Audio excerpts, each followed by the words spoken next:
Let's start with some breaking inputs that have just come in, where China's foreign ministry has reportedly summoned the US ambassador, urging Washington to refrain from applying a bill that supports Hong Kong's pro-democracy movement to avoid further damage to the relations between the two nations.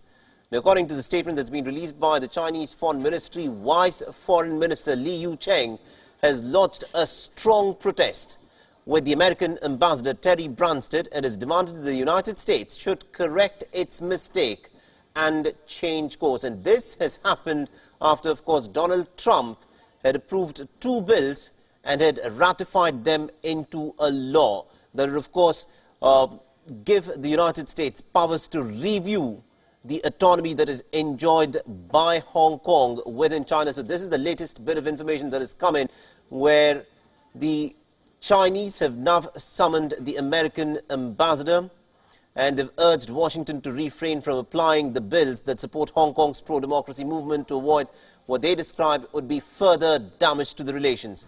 Now, according to a statement released by the Chinese Foreign Ministry, Vice Minister Li Yucheng lodged a strong protest with Ambassador Terry Branstad and has demanded that the United States should correct its mistake and change course.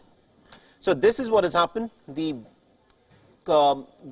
summon from the Chinese has in fact come forth after the American president signed two bills backing human rights in the autonomous, semi-autonomous city under China. The Beijing has, of course, summoned the American envoy. Trump had said that he had signed these bills out of respect for President Xi Jinping, China, and also the people of Hong Kong. He's further added that he hopes that the leaders and representatives of China and Hong Kong will be able to amicably settle their differences. Now, the first bill, and the more contentious one, has called for Human Rights and Democratic Act. It will require Washington to annually confirm for itself by reviewing that Hong Kong's special freedoms are maintained by Beijing and they are not eroded by Beijing. A failure to do so would result in the withdrawal of the city's special trade status, rejecting Hong Kong's extradition bill, which had originally triggered the protests. The bill states that while Hong Kong is a part of China, it has a separate legal and an economic system. Now, the city's special status ensures that it is not subjected to US tariffs that are levied on goods imported from mainland China.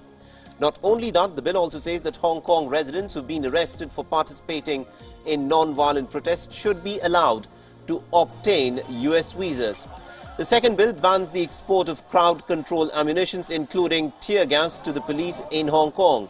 Now, the bills are likely to escalate tensions between the United States and China, who have been involved in negotiations to end a trade war.